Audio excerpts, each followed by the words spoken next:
Hello and welcome to Tiny Desk Knitting with Emma. It is Tuesday and I am recording on Tuesdays these days because that is a good day for me because I work from home. And sometimes I don't post them till Wednesday because I have to write show notes and stuff. So thank you for being patient with me. I appreciate it. I hope everyone is doing well. It's getting kind of warm here. There's also construction going on outside. They're built, like I've said this before, I think they're building a parking garage across the street from my house, which is very annoying. This is not super straight. Okay, there we go. When I work from home, it really annoys me. But, it's okay. That's the reality of working from home. There's often construction going on campus too, and I can hear that from my office, and I'm like, okay, so construction is the reality of my life, and that's just how it is. So yeah, I hope everyone's enjoying the spring if you live in the Northern Hemisphere. I remember growing up in New England, it's not spring right now, emphatically not spring yet. So you're probably not enjoying spring. You're probably still enjoying winter if you live in the Northeast. Anyway, yeah, I did get a lot of knitting done last week. Not a crazy amount, because I had a lot of things to do last week that were not knitting, but that's okay. I did knitting too. I don't have to make knitting everything. I did comb a lot of wool, which was really fun, and I showed all of you that. So I combed, a lot. I got a lot of that done. I started spinning it. This bobbin on Felicity here, which you can't see. Maybe if I tilt it, no. Well, you can sort of see it in the bottom corner. That bobbin is basically full, which is very exciting. So I will, and it didn't take me very long to fill the bobbin, although it was half full already. So I'm going to fill another bobbin and then apply those together. And I think that'll be nice. I already have one skein of this teeny fleece. But I'll have another big giant skein probably after this, which will be really cool. So that's been fun. And in other spinning news, I showed this in progress last week. I was working on the first bobbin, and then I spun the second bobbin, and then I applied them.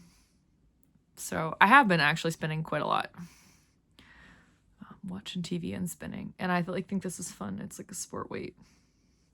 I talked about this last time. It's just from a booth at Rhinebeck. I always visit Spinners Hill, and I said I would attach the website last week, and I tried to find the website, and it's not online anymore, so I'm sure she'll be at Rhinebeck.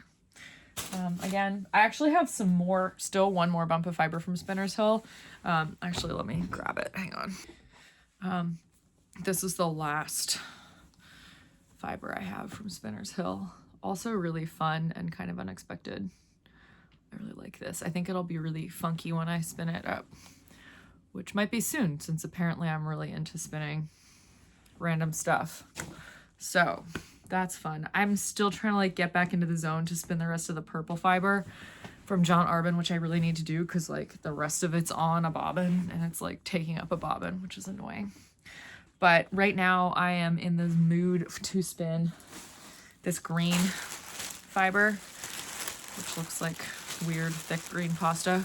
This is a merino and mohair blend that I got at Frederick Fiber Festival, actually multiple years ago. It is from Withers Wool and Farm. I think it's in it says merino mohair mix, 3 ounces. Yeah, it's in I don't know, Westminster or something, halfway between here and Frederick, somewhere up in the northern part of Maryland. I've never been there, but I think they actually do farm tours and stuff. I spoke with the farmer quite extensively.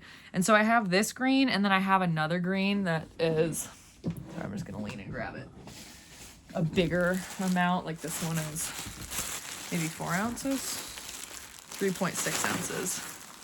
That's a darker green. So I think I'm gonna spin them separately, and then I'm gonna do them together in a color work project, a kind of it won't be a super high contrast color work, but it'll be a color work project, and I think that will be fun. And I'm spinning it woolen. Here it is on the e-spinner, the first light green, first bobbin, probably close to being done. really enjoying it. Woolen spinning for me goes pretty quickly. That's why this teeny fleece behind me is going quickly, because it's woolen spun. So that's fun. You just don't have to control as much, and it's a little bit, yeah, just quick. So I am still working on these socks. First one's done. These are the Red Robin socks by Helen Stewart. I'm using a contrasting yarn from my stash for the heels, toes, and cuffs. 48 rounds on the leg.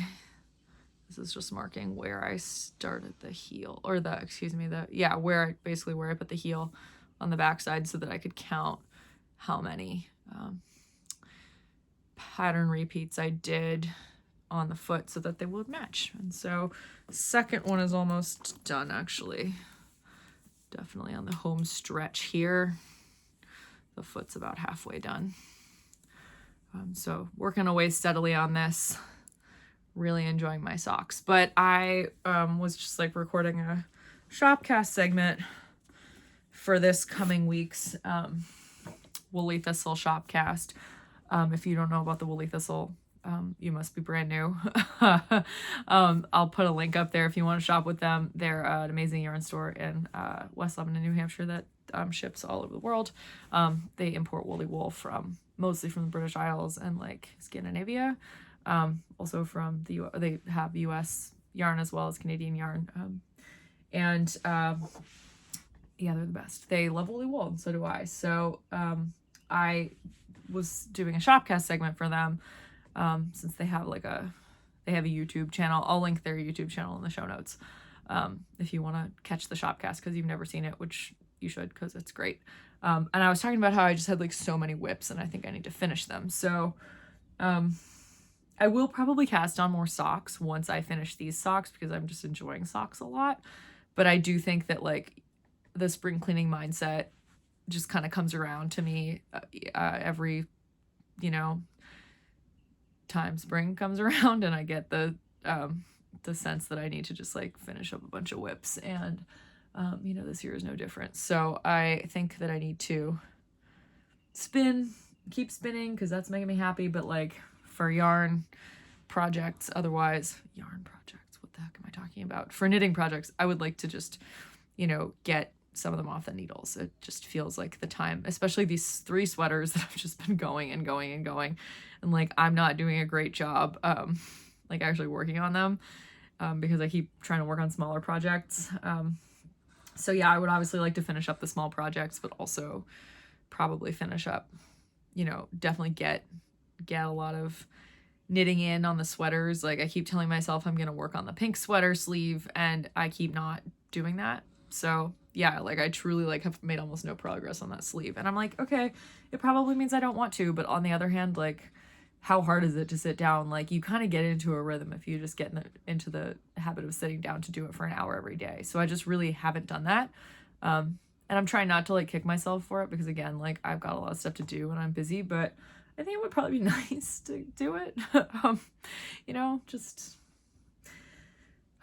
get it done. That would probably be helpful. So I am going to challenge myself to really like work on my WIPs for the next like month or so.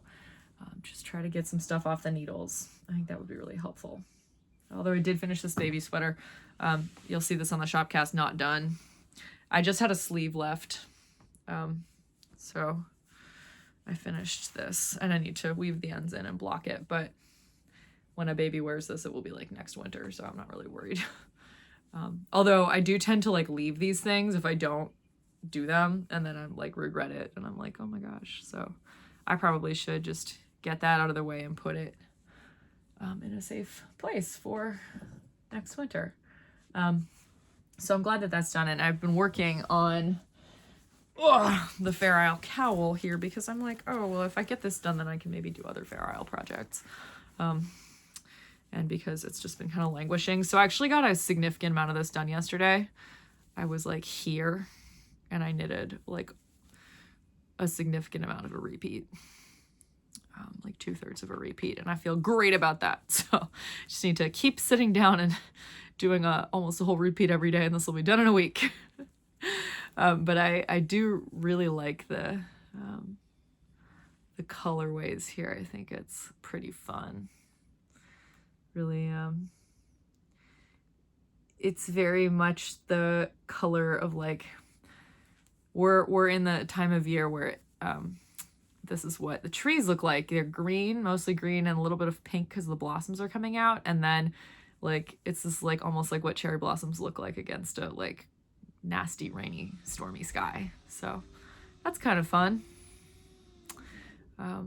So we'll say that and hopefully work on that this week.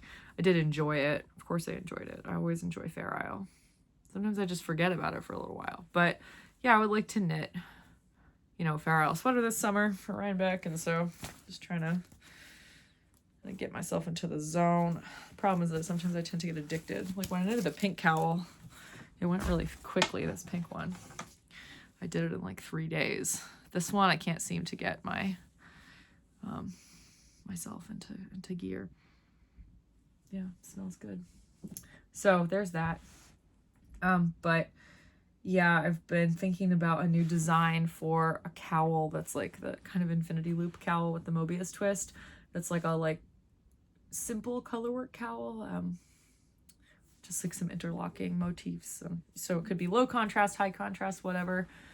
And I would like to do that with this new green spin that I'm working on. Yeah, so there's that. And then, yeah, just like still thinking a lot about socks, clearly.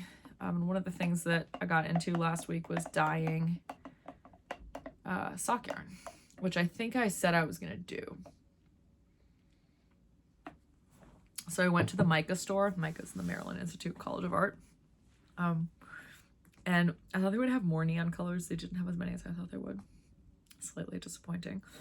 But I'll live. I can order them online if I really want them. They had hot fuchsia though. And so I got hot fuchsia. And I dyed a skein hot fuchsia. So that's fun. This is a little tangled. I have been having a lot of like tangled skeins. Like they come out of the water tangled. And this one has a strand that like one of the strands that holds the yarn together that is not dyed, like it's not pink. And so I can kind of maneuver the strands into a non-tangled situation, but sometimes it's really hard to do that. So I think, oh no, we got the back side here too. Good Lord. Yeah, this can be a tricky thing. And I think this should not deter people from learning how to dye yarn, but it is annoying. Okay, wait, I think I figured it out. Okay, that's it. Sorry, I shouldn't have done that on camera, but it's one of those things where you like, I need to do it. There we go. So this is hot fuchsia. I actually dyed it flamingo pink and I was thinking it was going to end up a lighter pink than I anticipated. So I just overdyed it and I love it. Sent a picture to Monica and she was like, yes. And I was like, yeah, neon. We're doing neon. So I would like to knit a pair of socks with this. And hang on, let me just skein it up. And pair it like heels and toes. I'm not sure which one would be the body and which would be the heels and toes. I can envision it both ways with this. It'd be so bright. This is Wildfoot by Brown Sheep company that I got at Rhinebeck. Colorway Electric Lime. I just think that would be really fun. What a combination. So bright. So could be fun. And then the second one I dyed, I have to go grab it because I realized it's not here. So give me a second. Well, you're not going to have to wait a second. I'm going to need a second. Okay. This is the other skein that I dyed. So this one I also used flamingo pink, but I realized I needed to put a lot less of it in the water, even though it doesn't look like a lot when you put the yarn in. The yarn absorbs all that dye and you're like, this is way more pink than I thought. So I put very little in and you can see that the dye kind of broke. It's like I didn't, this wouldn't have happened if I had like put the dye in water first and like shook it up or like let it dissolve properly, but I didn't care about that. In fact, I actually really like it when it breaks because it gives it yarn like a little bit of a speckled quality that's more interesting. So you'll see more instances of the dye breaking in the other skeins that I dyed. But yeah, there's just some little breaks. So I dyed this flamingo pink, and there's a little bit of a colorway called sand dune, which is like a very light brown. So you get a few little brown speckles too. And there are definitely, like, if you look up close, like if I'm looking at this section right here, you can see that like this part in the middle is like more of a brown. So yeah, the dye breaks really interestingly across. And like when you mix dyes and stuff. So I'm really pleased with this yarn. This is for a friend. I dyed this for a friend who's been working on a lot of socks, and we had a discussion about different sock yarns, and I was like, well, I have to dye you one because knitted her a pair of socks. I think I shared this last time, and she was like, these ones fit me perfectly, and I was like, okay, well, I'll just dye you a skein of that yarn so that you can try knitting a pair of socks in that same type of yarn. And so this is for my friend Simona. So that's fun. So this was my second dyeing effort after the hot pink tobacco. These are both 75-25. These would also look fun together, but they won't be destined to live together. And then I overdyed a purple that I really didn't like, and I think I shared this. I'm not sure how recently I shared this. This is not a recent. I don't think did I do it last week? I can't even remember. I feel like I did this a while ago. So this is like a purple that I didn't like. I just thought it was like not. Again, I'm just gonna like be dealing with the. This saves you a lot of time if you can figure this out and be correct about it. It doesn't. You don't have to, like, you can actually put it on the winder or the Swift, and it will like not get all tangled. Sorry that I lost my train of thought and just interrupted myself again. Yeah, this, I hated the purple that this initially had turned out. And so I wanted to redo it. This one, I think I will not be able to find, like, I don't think I'll be able to untangle this properly. So this will have to like be unskeined, like around my neck. Like I will have to do this thing and like wind it by hand and like go through all the loops because it's all tangled and annoying. But this was a purple I didn't like, and I threw in a bunch of midnight blue dye to the pot, and it ended up great. So I am thrilled with the result of this. Oh, there's another spot. Yeah, I'm not going to deal with this right now because it's going to bug me, and I'm going to spend the whole time focusing on this. So it looks kind of blue in this light. If you come out a little bit, it looks more dark purple. But yeah, ended up really liking this. So this is Felici, Knit Picks Felici, which is a bare sock yarn. So I will be attempting to untangle this at some point. And then I have my next effort. So I wanted to do a purple, like a light purple yarn. Again, put too much dye in the pot. So like I used a dye called Lilac, thinking it would be like a nice kind of blue purple situation. Ended up with a color I hated, very similar to the color of this originally. And did the same thing where I just threw other dye into the pot. Ended up with a color almost exactly the same, in fact. Like you couldn't even tell that they look like two dye lots of the same, or two yarns and maybe different dye lots. But this one has a little bit more tonal. So this is an 80-20 sock yarn. And not sure what that is. Piece of fleece.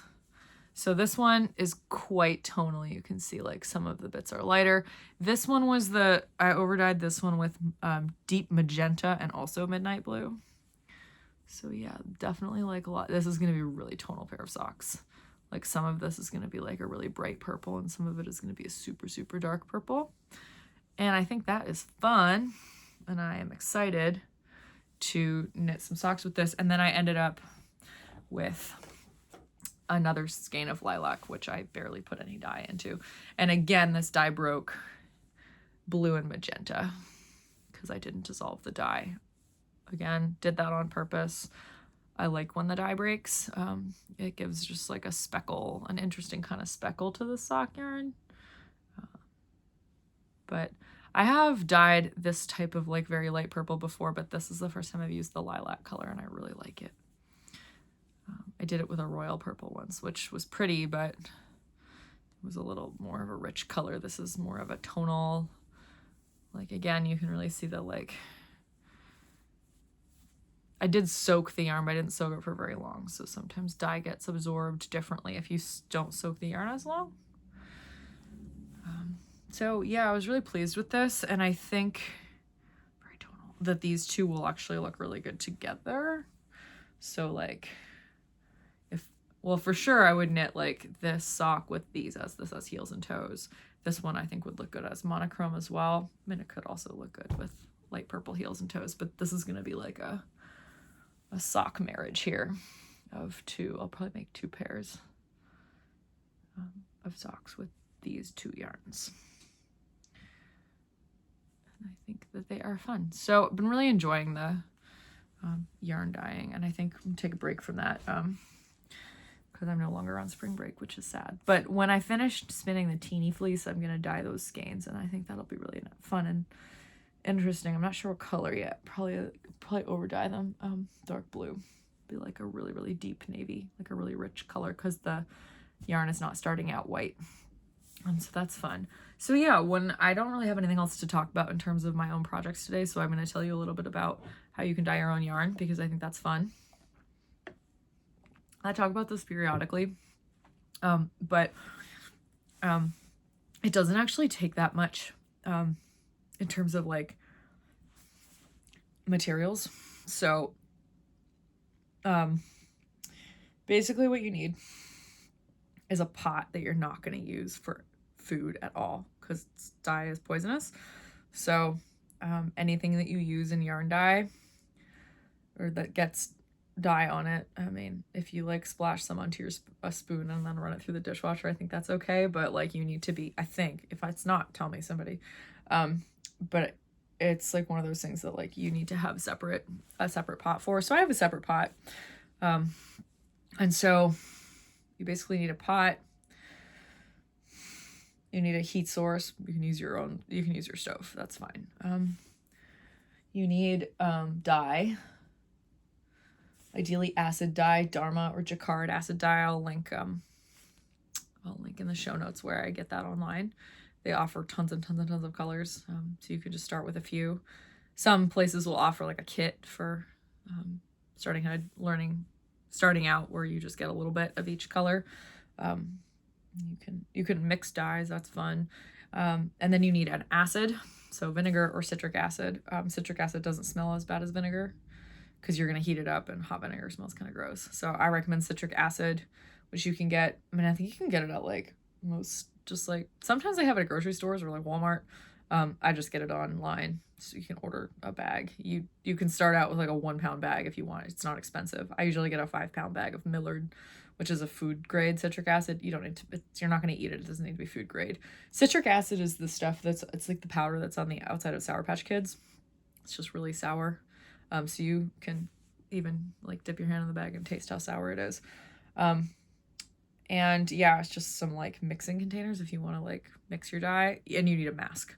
So most people actually just have masks maybe lying around. Like an N95 is fine. I use like more of a like the thing that has like actual filter on it, so it's like 1 level up. It is a disposable mask, but I don't know what kind it is. But it's like more. It's like an actual shape. Like it holds its shape. There's more structure in it. I don't know. But as long as you have an N95 or like 1 level up from that, you should be okay. You need to wear that while the powder is dry, so you don't breathe it in. And yeah, you need like maybe a wooden spoon that you're not going to use for food. So my basic process is like, I take a skein of yarn. I would try starting with superwash yarn, but you know, as long as you're pretty careful about heating things up slowly, you can use non-superwash yarn too. You'll get the hang of it. But maybe start with superwash. Yeah, so you want to like soak the skein in a bucket of water. Unless you want it to be really tonal, you should soak the skein first. Some people like to put the acid in that water. That will not make the dye absorb evenly. So if you want like a super, super tonal effect, you can soak the yarn in the water with the acids of vinegar or citric acid. But if you want just like a kind of like normal dyed yarn, don't soak it with citric acid. I made this mistake when I learned how to dye yarn. And then somebody who's better at it than me told me, oh, don't soak it in the acid. So, because it'll be really patchy. And sometimes that's an effect that you want. So it's nice to play with that a little bit. So then once it's been soaking for like 10 minutes, you want it to be like pretty well soaked. Take your pot and you fill it with water. Room temperature is fine. I would add dye then. Experiment with the amount of dye. Like if you add like a 1/4 teaspoon, that's kind of a lot of dye for like one skein, but maybe that's fine for you if you want a really rich color. You can just tap a little bit in. You can use a disposable fork or spoon, which I usually do, to just put a little bit into the water. Again, sometimes when you put the yarn into that water, you'll be able to tell like the color of the dye, although you probably won't be able to tell the intensity of the dye because the yarn's going to absorb all that dye. So start with less. You can add more. So I'd start with like a little tiny bit of dye in the color that you want, unless you want like a super dark, rich color. Again, fine. That's when you need to wear your mask, when the dye is open and it's in powder form. So put the mask on, add the dye to the water, shut the lid of the dye, and then you can take the mask off. You don't need to be wearing it the whole time. You might also want rubber gloves. I tend not to wear rubber gloves because I'm not like getting my hands all in there. I use a wooden spoon. But if you want to like grab the yarn at all in the dye pot or whatever, you should wear rubber gloves because your hands will get dye on them and they will be stained for a while. It comes off in a couple days, but it'll leave a stain. And then, so room temperature water, put the yarn in the pot with the dye, shove it down in there with your wooden spoon that you don't use for food, then put it on the stove or heat source. You can use a griddle, whatever you want. And then you put it on, put the burner on, turn on the stove. And I generally, with superwash yarn, it can take a beating. So I'll usually turn it to like medium or high to just get it over with quicker. But it doesn't really matter. It's not that easy to felt yarn. So like even non-superwash yarn, you might want to put it on like a lower heat for like a non-superwash yarn so it heats up more gradually. But you want to get it to simmering. So, you can walk out of the room and leave it for a little while. I tend to leave it on the stove for 20 to 30 minutes until it starts, like, it's definitely at like there's bubbles. And at that point, you're going to really be able to see what the yarn like looks like with the dye. So at this point, you might want to put in more dye for like, I want it darker than that. Because at that point, the yarn has absorbed most of the dye. So if you want it like much darker than what it looks like, you can put your mask back on and put a little bit more dye in the pot while it's on the stove. Mix it around. And then when it's like the bubbles are there, that's when you want to add the citric acid or vinegar. So a little splash of vinegar. Some people dissolve citric acid in water. I tend not to bother. If it's the really fine grain citric acid, it doesn't really matter. Maybe that makes it a little more of a tonal effect. Probably if you made a solution, it would be like a little bit more even. So maybe think about that. If I have like thicker grain citric acid, I do tend to dissolve it first. It probably would be better if you dissolved it in hot water, because things tend to dissolve more quickly in boiling water. It's just chemistry. So yeah, leave it for a while and then swish it around and it should be dissolved. And then you just pour some, I usually just dip an actual normal spoon into the citric acid bag and just dump it over the pot, like not touching the water with the metal spoon, but just like grabbing it and just dumping it into the water. And you'll notice you can stir, if you are using non-superwash yarn, probably don't agitate it too much, but if you're using like superwash sock yarn, start around, not a problem. It's not going to get felted. And you'll watch the water will become clear as you add citric acid or vinegar. You add the acid. The acid is what makes the dye stick to the yarn. That's why it's called acid dye. The dye itself is not made of acid. The acid is the mordant, the thing that sticks the dye to the yarn. So once the water is clear, that's awesome. Some people like to like keep it on the heat source for like another 20 minutes to really make sure it's all absorbed. That's great. You can do that. I tend to just take it right off the stove as soon as it's absorbed. Like I'll stand there and stir it. It takes like, you can really watch it happen in real time. It's really quick. If the dye is not getting absorbed by the fiber, you either need to add more acid, so you can try that. But sometimes there's just a point where it can't take up anymore because you put too much dye in. At that point, I mean, I'll often, like, when this has happened to me before, I'm not necessarily recommending that you do this. I've like taken a mini skein or like taken another skein of yarn and just thrown it in the pot, without even necessarily soaking it, which is not great. But if it's superwash yarn, it probably won't felt. The thing that felts yarn is the shock, the temperature shock. So like if something is room temperature or cold and you put it in hot water, but superwash yarn doesn't tend to do that. So it won't felt. If you just put in a room temperature dry skein of superwash yarn into that pot, it won't, like, it'll be very tonal. Like I said, you haven't soaked it, and so it will absorb in patchy ways, but you will be able to soak up some of that dye. The other option is take the yarn like off the heat source, let it cool down, take the skein out of the water, wear gloves, and then rinse it out. Ideally like over the pot so that the dye all goes back into the pot, because you don't really want to be pouring dye down the drain because it's not good for your system. You want the yarn to absorb all of the dye. The dye should all be absorbed if possible. So let it cool off and then repeat, just put another pre-soaked skein in the bath, and repeat the process. You might not even need to add acid. You might need to add a little bit of acid until it's all absorbed.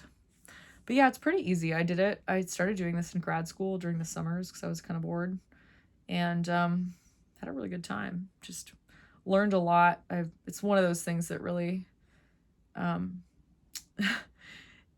you know, you can make mistakes that you can't come back from, but like if you use superwash yarn, it's kind of hard to do that. You kind of get an interesting product every time. You can,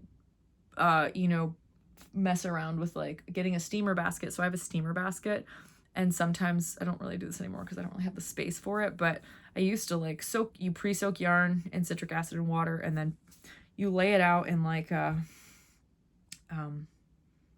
in plastic wrap, and you like speckle the yarn dye with like a tiny little sieve. Again, not going to use that sieve for anything food related, or like a little plastic fork or something.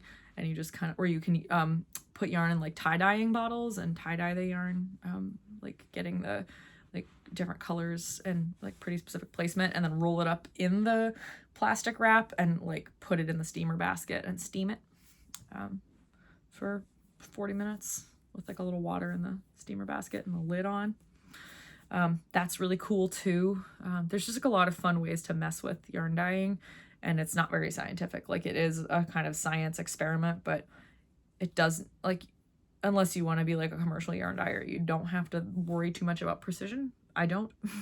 Which, I mean, if you want to be able to recreate your colorways, you should keep a notebook and write things down. Like I do have a notebook. I'm looking at it. I remember, nope, not this one. It's this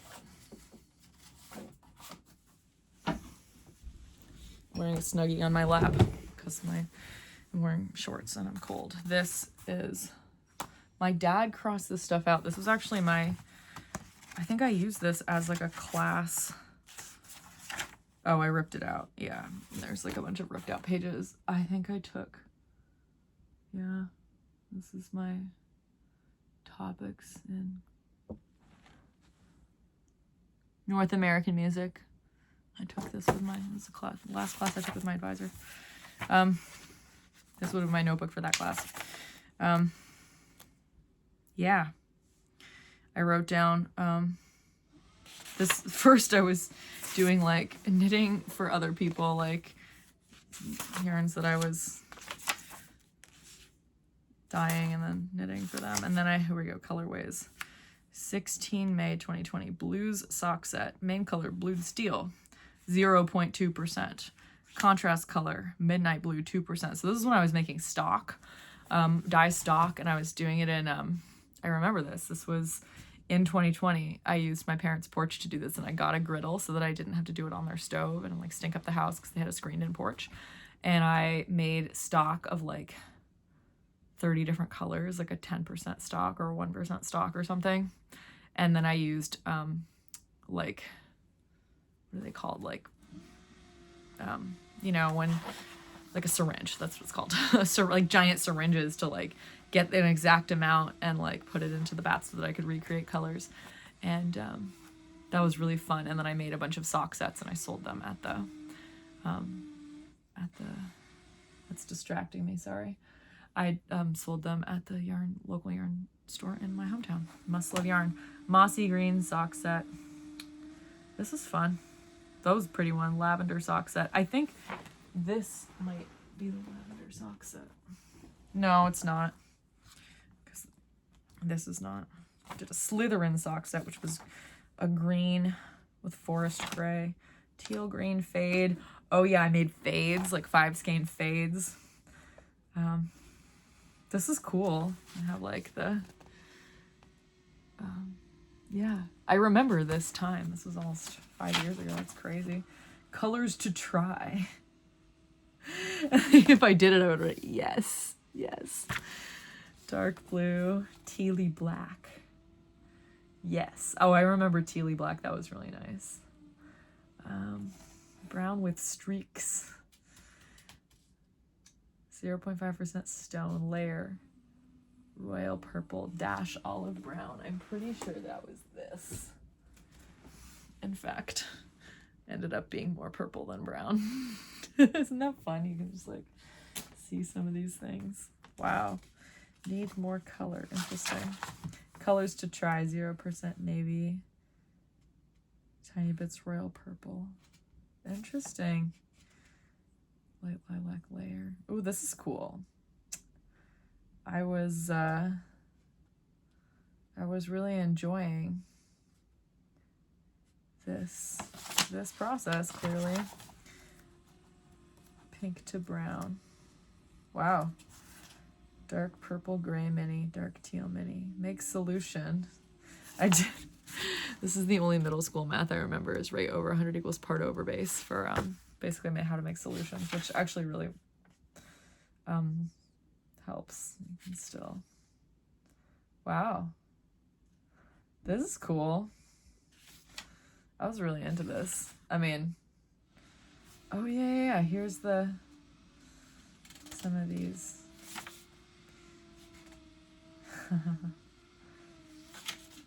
Late August colorways. I don't think that I had I don't think that I did all of those. Anyway, yeah, it's one of those things that like you don't have a lot going on in your life, and so you need like a real project, and I made this like a real project. Like if I had like an outdoor electricity source, I could do this again. And like this summer, so it'd be fun. But it takes a lot of time. It's actually not the worst thing to do if you work from home though, because it's mostly just sitting around. Like once you get your solutions made, it like that is quite time intensive. Like that took me like a couple days to make all the solutions because you have to boil water and then like dissolve the dye and weigh the dye and all that stuff. But yeah, once I had the solutions made, I could basically just like the measuring takes 15 minutes maybe. You have to kind of soak the yarn. That takes 5 minutes, and then it needs to soak for a while. So then you, after it's soaked, you like fill the pan and you put the dye in and you put the dye on the stove. I was using a griddle at this point, and then you just set it and forget it. Like it goes for like an hour. On the griddle, it was a pretty low heat source, so it would go for like an hour. And then you come back. You set the timer for an hour. You come back and you just pour in your citric acid or your vinegar or whatever. And you, at that point, since I was using a griddle, I would just turn it off, which was good because it took a long time to cool down, so you'd still get that like low kind of cooling. And then, you know, I'd basically take the pan off the heat source, put it somewhere else, like outside or something, and then I would put another pan on so that I could do another batch while that batch cooled, and then I would just go back and forth. And I could make 5 or 6 batches of yarn a day. It was really fun. I was going to try and sell it, and I think I did try to sell it on Etsy, but it was hard to do that, and so I ended up just selling it at the yarn store, and actually they paid me commission for it, and they took commission for it, which was fine because my actual entry costs were pretty low. Like I had all the dye already from when I had been dyeing yarn in grad school, and so came home to had all this dye, and I was like, this is fun. All I need to buy is yarn, and buying yarn in bulk to dye is not very expensive per skein compared to like what you would sell it for. And so like I'll link wool to dye for in the show notes if you want to get some and try this. So that was really fun, actually. Yeah, if I ever can like take a sabbatical in my life, I would do this again. I just had a great time doing it. So yeah, I encourage people to try it. Anyway, I am gonna go pretty soon because got some stuff to do. I have to go to DC today because it is the Feast of the Annunciation, and I have to go sing Mass. So that's fun. And yeah, I've been still enjoying the White Lotus and also the Righteous Gemstones. I don't know if I mentioned the Righteous Gemstones before.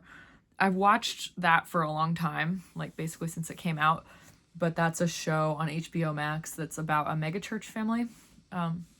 It's comedy.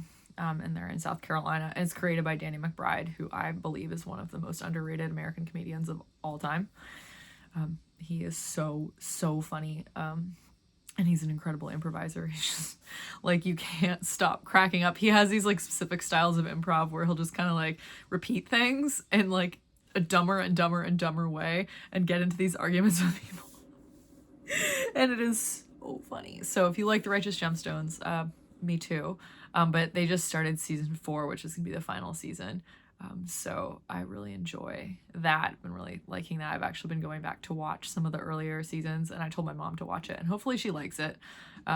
There is a lot of like, it's super goofy and it's like kind of raunchy. Like the language is totally filthy, and there is like some nudity. So like, if you're not into that, then maybe don't watch the Righteous Gemstones. They also like are making fun at these mega churches, so also like if that's like sensitive for you, don't watch it. But oh my goodness, it is so funny. So I've been really enjoying the Righteous Gemstones and White Lotus. And am I watching anything else? No, I'm mostly just rewatching the Righteous Gemstones right now. I'm listening to some podcasts. I keep meaning to listen to more audiobooks on my way to DC, but I keep forgetting. So yeah, because I have running podcasts I want to listen to. Yep. My running is going great right now. Today I'm really tired because I think I need to move my lift to Wednesday. I should lift twice a week, but I've been like mainly lifting on Mondays, which is not good because I run twice on Mondays. And I like lift in between, which I think is really not good. And I have like a session, like a speed session on Wednesdays. So I think I need to move my weightlifting to Wednesdays, like after my session, like in the evening, because most people stack hard day, like you want to stack your lift on a hard day so that you have more recovery time, even though your body is tired from your session. But what I should really be doing is doing like 15 to 30 minutes of strength training when I get back from church on Sundays. So if I can remember to do that, that would probably help me a lot, because I would not have to do it on Mondays. And then like this morning I went for a run, like a hour run, like 5.5 miles ish. And I was really, really tired. And this has happened the last 3 Mondays or Tuesdays. I've just been exhausted from my recovery run on Tuesday because I've done like a double and lift. So I'm like, okay, maybe if I move the lift to Sunday and then lift again on Wednesday, that would probably be good. And then I would still have a full rest day on Thursdays. Well, this week I might run on Thursday, just a little bit, a couple miles, because I sometimes feel really gross at choir practice on Thursdays. And I actually think it's because I'm not running that day. I'm like, I'm not moving my body enough, and I just have like a lot of weird pent up energy, and that's maybe not good. So I should probably just run like a couple miles to just shake out my system a little bit. But yeah, that is all. I'm gonna go eat lunch now. Hope everyone has an amazing week. Sorry for posting this on Wednesday, but that might just be my new routine from now on. And thank you so much for watching. This has been Tiny Desk Knitting with Emma. Bye.